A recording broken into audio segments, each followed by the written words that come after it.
The Nature Conservancy is the largest environmental nonprofit in the world. We aim to have as big an impact as we can on climate and biodiversity. We're funded primarily through donations from individuals. My team is primarily supporting fundraisers, and so we do all of the analytics that helps fundraisers do their job more efficiently, helps them raise more money for the organization. Fundraising has become increasingly difficult recently. We're dealing with the same inflationary pressures as everybody else. A lot of money used to be raised offline through direct mail, and that's become increasingly expensive. And so one of the challenges is to be able to get more and more of our donors to donate to us online, and that's actually enabling us to save a fair amount of money. Whether it's building models to identify those people most likely to give online, SAS is helping us do that. Whether it's helping us to, execute on direct marketing campaigns more efficiently, SAS will help us do that too.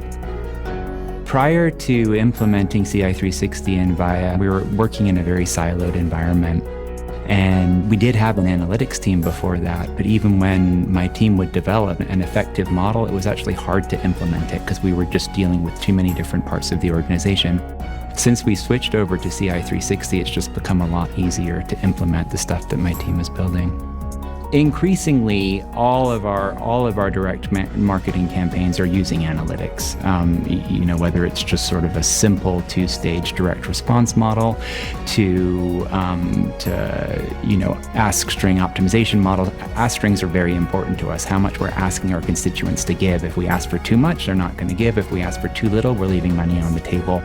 And so that's a big part of what we're able to do with analytics now. In terms of AI, what we're finding with SAS VIA and within Model Studio is that the model flows that AI can build are much more effective. One of the big sort of wins we've had from VIA and CI360 is that it allows my analysts to focus on analytics. My analysts aren't spending time moving data around or having to explain sort of like every piece of the process. We can build the models, we can put them in the CDP, and then the program side can activate on those. We looked at a lot of different tools, and I had the analysts on my team sample a bunch of different products, but it's really two things. The SAS tools were powerful, they were easy to use, and then it was also just we got great support from the different people we worked with at the organization.